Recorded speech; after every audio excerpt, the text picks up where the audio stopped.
banyak tahun ya berulang gitu kan. Tadinya Prof saya mau bertanya apakah ini teknis atau sistemik, tapi sepertinya sudah pasti jawabannya sistemik Prof. Seperti itu. Nah, kalau memang sistemik Prof itu kan artinya sudah pasti akan berulang. Nah, mengapa masalah ini dikatakan sistemik Prof? Dan Prof masih ada Prof. Dan sebenarnya apa dampak terburuknya terhadap masyarakat Prof? Seperti itu. Apakah ringan atau berat? Sangat berat. Silakan Prof. Baik, saya sepakat dengan kata sistemik tadi ya. Artinya sistemik itu dia bekerja secara sistem ya. Apalagi memang kita mengadopsi sistem yang berbasis ekonomi kapitalisme ya. Kalau kita bicara dalam perspektif ekonomi, nah, sehingga dengan adopsi terhadap sistem ekonomi kapitalisme ini nanti akan mempengaruhi struktur ekonomi di tengah masyarakat. Nah, ada 4 bahaya besar ya yang dapat ditimbulkan dengan adopsi sistem ekonomi kapitalisme. Dalam beberapa kesempatan juga hal ini telah kita sampaikan dalam rangka memang mengedukasi masyarakat bahwa keterpilihan kita terhadap sistem ekonomi kapitalisme ini sangat berbahaya karena memang sistem ekonomi kapitalisme ini tidak bersumber dari Allah ya. Ini bersumber dari buatan manusia, dari pemikir-pemikir ekonom liberal yang ada di barat sana.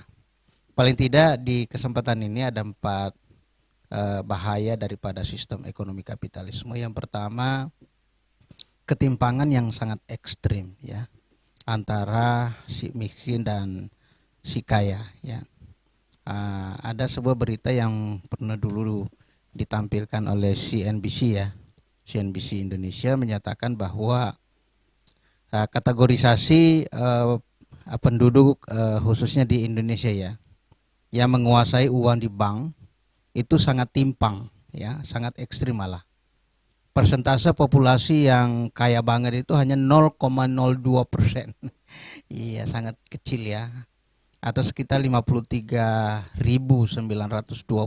orang yang memiliki rekening di bank itu dengan simpanan sampai 98 miliar.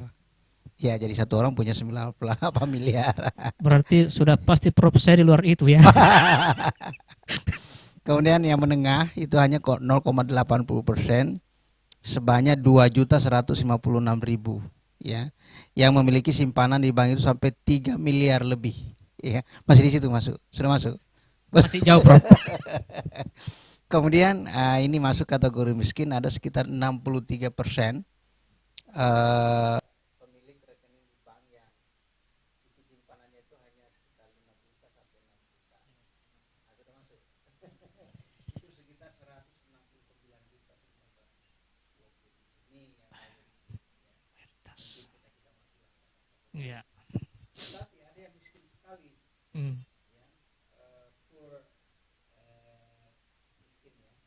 Nah, ada sekitar 36% ya, ini juga cukup tinggi, sekitar 97 juta penduduk Indonesia itu yang sama sekali tidak memiliki simpanan ya. Jadi tadi 0,02% penduduk Indonesia memiliki simpanan 98. Ini ketimpangan yang sangat ekstrim ya.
ada laporan tidak terdengar suara Prof. Regulasi yang dikembangkan selama ini tuh lebih menguntungkan pihak oligar atau pemilik perusahaan dibandingkan dengan buruh atau karyawan. Dengan sistem outsourcing saja itu mengindikasikan bahwa memang keberpihakan penguasa terhadap pengusaha ini sangat kental ya dibandingkan keberpihakan mereka kepada rakyat yang menjadi tenaga kerja di perusahaan. Sehingga dengan istilah outsourcing ini tidak ada lagi istilah kenaikan gaji, tidak ada istilah pensiun dan segala macam. Sehingga ini sangat tertekan dan sangat menghasilkan para buruh. Sehingga kita bisa melihat dalam perjalanan penerapan regulasi ini kita menjumpai demonstrasi atau aksi protes dari kalangan buruh itu semakin hari semakin meningkat. Kemudian yang ketiga, bahaya dari sistem ekonomi kapitalisme ini karena didominasi ribawi dalam praktik ekonomi, ya.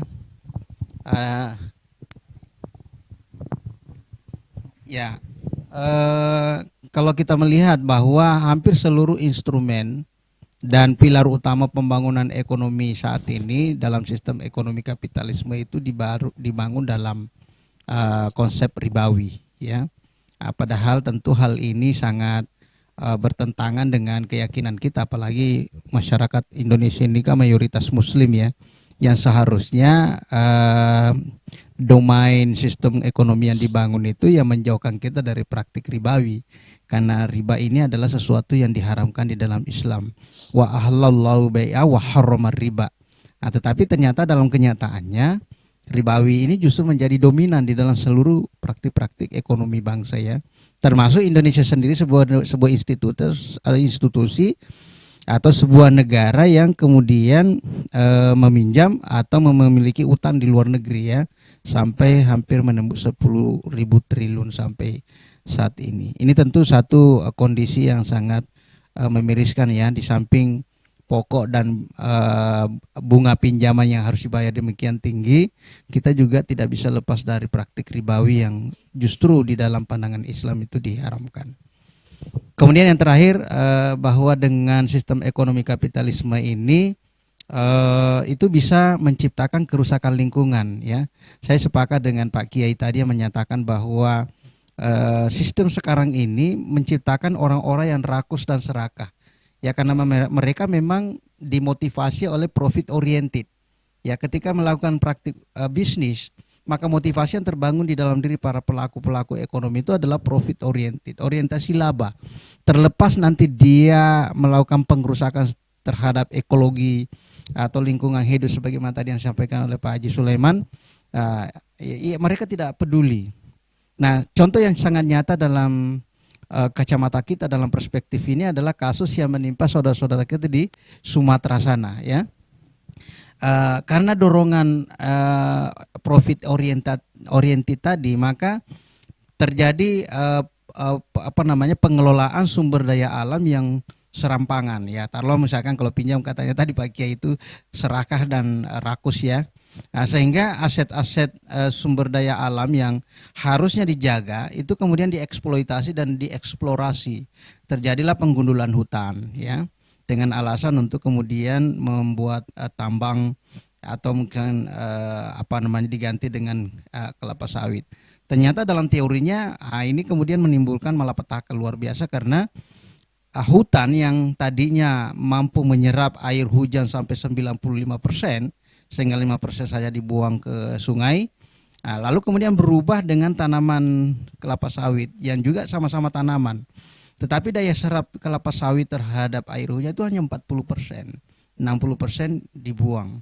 Lalu kemudian air demikian banyak, lalu kemudian lewat di tanah yang gersang, lalu kemudian membawa sampai ke perumahan-perumahan rakyat atau di kampung-kampung aja. Bahkan menurut Gubernur Aceh ada 4 kampung yang hilang dalam peristiwa banjir bandang kemarin, ya, yang kemudian menewaskan lebih dari 1.000 orang. Ini kan satu peristiwa yang sangat memiriskan hati. Bahkan kalau dalam liputan internasional itu dikatakan bahwa kejadian ini menjadi serious disaster, ya, adalah bencana alam yang sangat serius di Indonesia, karena ini terjadi karena perilaku manusia yang sangat hedon dan sangat rakus ya, serakah, menguasai sumber daya alam, lalu kemudian mengabaikan aspek-aspek lingkungan yang kemudian menyebabkan penderitaan pada rakyat. Nah ini tentu satu gambaran ya bahwa betapa sistem ekonomi kapitalisme ini memang rusak dan merusak. Ya, sehingga nanti mungkin dalam sesi berikutnya kita bicara bagaimana solusi terkait dengan itu. Saya kira ini yang sempat saya sampaikan. Mudah-mudahan ini semakin mencerahkan dan menyadarkan kita bahwa betapa kita hidup di dunia ini kan diciptakan oleh Allah hanya untuk mengabdi kepada Allah. Tetapi dalam faktanya kita justru menyimpang dari apa yang menjadi ketentuan Allah, seperti tadi yang disampaikan oleh Pak Kiai Mujahid bahwa ya walakin kazzabu fa akhosnahum bima kanu yaksibun. Sehingga ketika kita mendustakan ayat-ayat Allah, Allah mengatakan la tusrifu fil ard, janganlah merusak alam, ya, tetapi justru kita merusaknya, maka tentu musibah akan datang menghampiri kita. Dan itu fakta yang terjadi saat ini. Saya kira itu mungkin yang sempat saya sampaikan, mengulas terkait dengan bahaya daripada sistem ekonomi kapitalisme ini. Terima kasih. Ya.